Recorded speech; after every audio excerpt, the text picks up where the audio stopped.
Okay, a whiz craptastic review. Star Wars Luke Skywalker's X-Wing. Look at that beauty. It's a re-release. I have the original version. This is just going to be a box art sort of review / also Haslab, the Gunship kind of rant. I'll go into that briefly. Shout out to little only one Kenobi. He was asking me very cheekily, my friend, why would I want a second one? Well, I like to have a box start one. I support the TVC line and anything original trilogy with this beautiful racetrack design. It was just sitting there and I needed another one.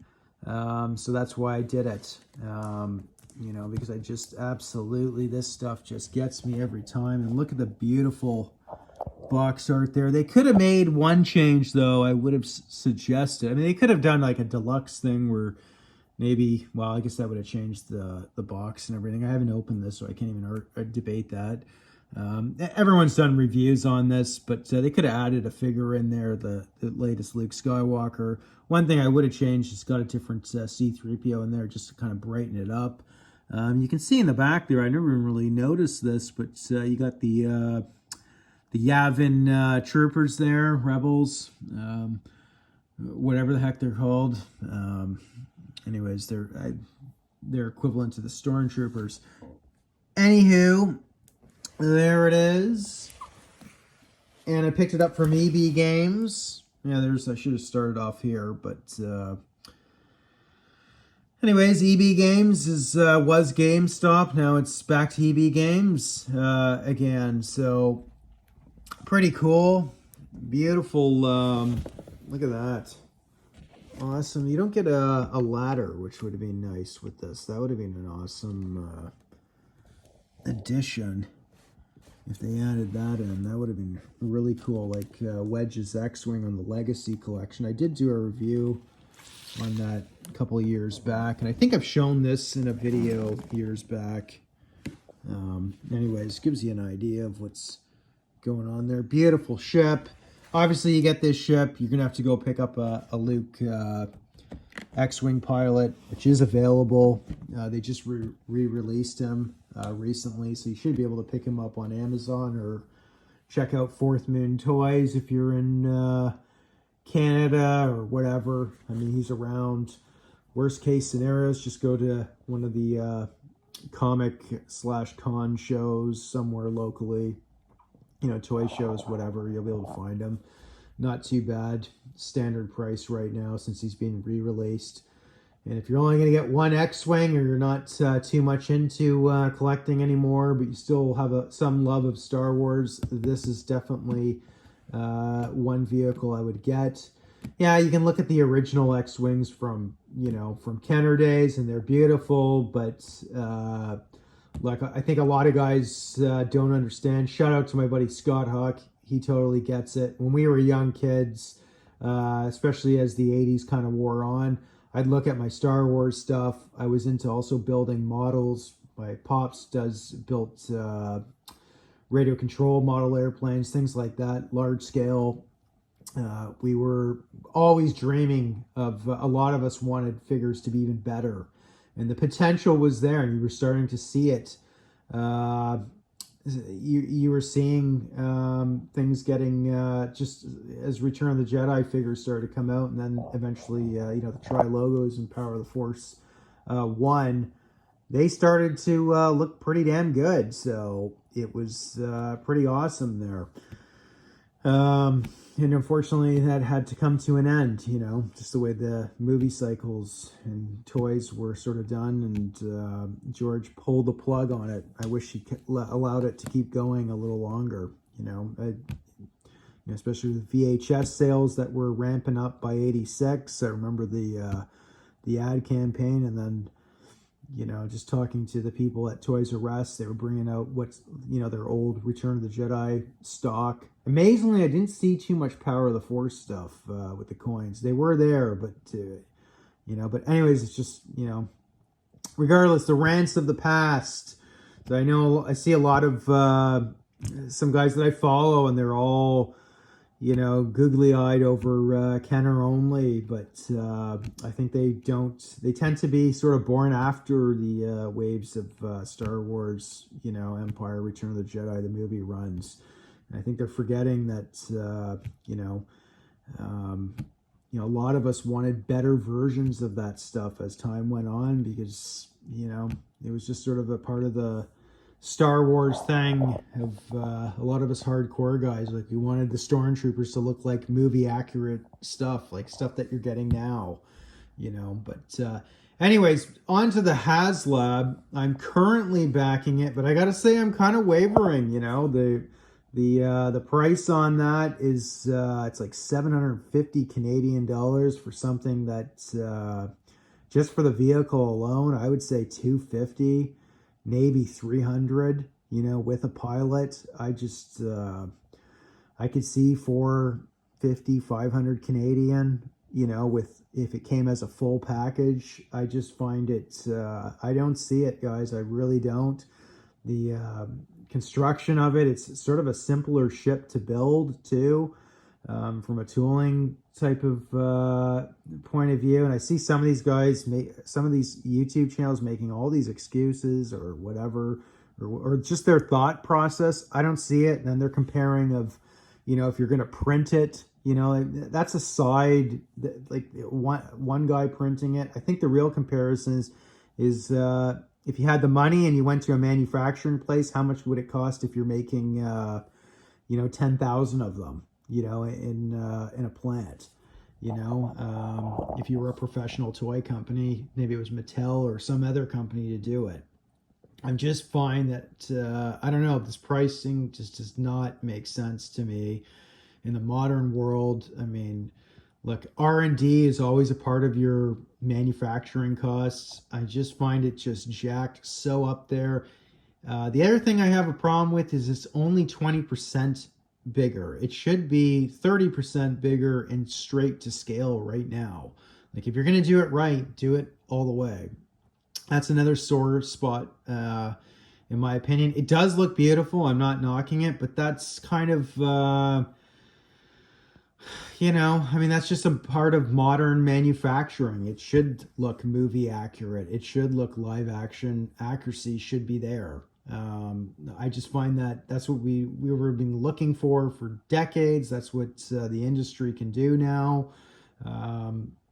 I don't know. Yeah, you're getting a nice paint wash. Is it going to be that? I mean, I hope they're going to give a good paint wash, because I heard with the Ghost that people didn't really get a good paint wash on it. Is that really going to cost that much in a manufacturing plant? I mean, if you're buying expensive machines, like, I know a little bit about manufacturing. I've got a lot of friends in different industries, and I don't know, it just seems for plastic, it's not made of steel or aluminum or high quality metals. It's yeah, I don't know. I can't totally comment. The licensing fee from Hasbro, is it that expensive? Is that the holdup? One thing I would say is, like, a lot of this stuff should be a part of almost like their marketing. You know, when they make these big items, it shouldn't always just be about the profit margins, I would think. Because that's stuff that you put out there and it's just like, bang, like everybody draws people to it, right? To me, this just seems like a regular release. It's not that much bigger. I don't understand where some of the other channels are coming up with these explanations. You know, they say, you know, retail has changed, blah, blah, blah, blah. Look, up here in Canada, we still have Toys R Us's. There's Walmart's. It's not that hard to have some sort of distribution. You go to your Walmart, you buy it, you order it in, shows up 2 weeks later from the warehouse. You know, there's your Smuggler's Run Millennium Falcon or whatever. They didn't have any problems selling them out here in 2008 when they did the Legacy version. They sold faster than like hotcakes out here. When they released it in the TVC, that's 2012. It sold out really fast. Did very well, I think, up here for the Smuggler's Run version. I guess it's just the Haslab model itself. I'm not really seeing it. I think you're making a lot of ships that should just be sold retail. make 25 or 50,000 of them, see how well they do. It's $1 billion corporation. And if you are going to do a Haslab, then, announce it out. None of this 45-day nonsense. Give us like 8, 9, 10 months and say, this is what we're going to produce. Get your orders in. You got, we'll start collecting them in 6 months. I don't know. I just think Star Wars sells, regardless. Now, I know in some cases Star Wars has had some losers, which you're always going to have. For example, what was it there? The Black Series version there. But, that was the sequel trilogy, right? A lot of that is the fans they went after. The fans that really buy this stuff. The hardcore fans, however, how large that market is, they're not, they didn't really support that line. So I disagree with, I just disagree with a lot of the bigger YouTube channels. They seem to kind of stick into this weird echo chamber. But I'm not saying they're malicious or they're being paid off or they're shills or anything. I just find that I don't know. It's just some sort of weird thing going on there, but that's just my take on it. One thing I have noticed since I got into this, and I started collecting in late 2021 again, just my own take, and not saying that, don't take this as, take it with a grain of salt, I could be completely wrong, is I've noticed a lot of people I've met, just on Facebook Marketplace, Kijiji, where I picked up stuff. There seems to be a massive swath of people out there that buy this stuff that are not online. Like, they don't have any internet presence. They buy them all at stores. They don't really, maybe they go to the Hasbro website. There seems to be a lot of that where they like to buy things hands-on. It's probably, I would think it's like 50%, but whoever does the market research, shout out to Adam Berry. He does that for a living. I wonder what the statistics are there. And I'm talking more or less North America, Canada, US, Great Britain. I know I got tons of buddies out there and I love them to death, but the size of the American market is what matters. It's not, no offense to Britain, the UK or Europe to a certain extent, although there is, there's a lot of people there and there is a market there, but I don't know, I find if Hasbro is really on top of this stuff, they should be able to ship enough stuff over there directly from Asia, especially to Australia. I don't know why they're always getting hosed. I mean, it's not that hard to set up some sort of distribution hub properly, send 500 Haslabs or whatever to New Zealand and in Australia, cut down on their costs, get their product out there. I don't know, it makes sense to me, but a lot of other companies seem to be able to do it. I don't know what the difficulties is, but anyways, any of you guys actually understand manufacturing and have some insights as to why? I mean, look, all companies got to make money.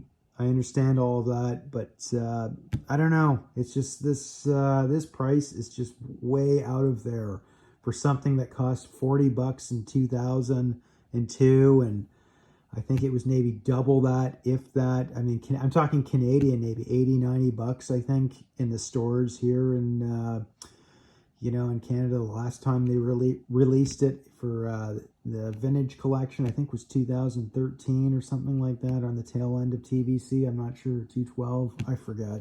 Somebody can bring it up in the comments there. I mean, it's only 20% bigger.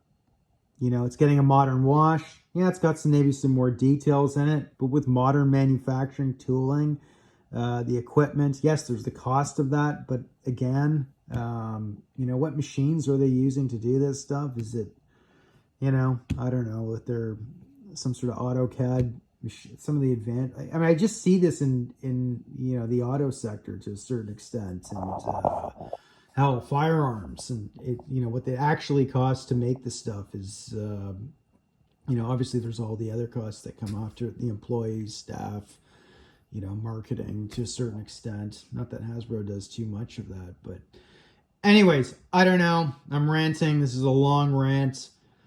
This is just me, a guy talking, out of both sides of my mouth on this. I guess, you know, with the limited production run that you're going to get out of it, that is exclusivity. If it just barely passes on the on the numbers, it'll be a lot more rare, right? So then I'd say you're paying for what it's gonna be worth regardless. But I just find it's just, I don't know. It's just, anyways, I want to hear your comments. Somebody tell me. Cheers. Bye.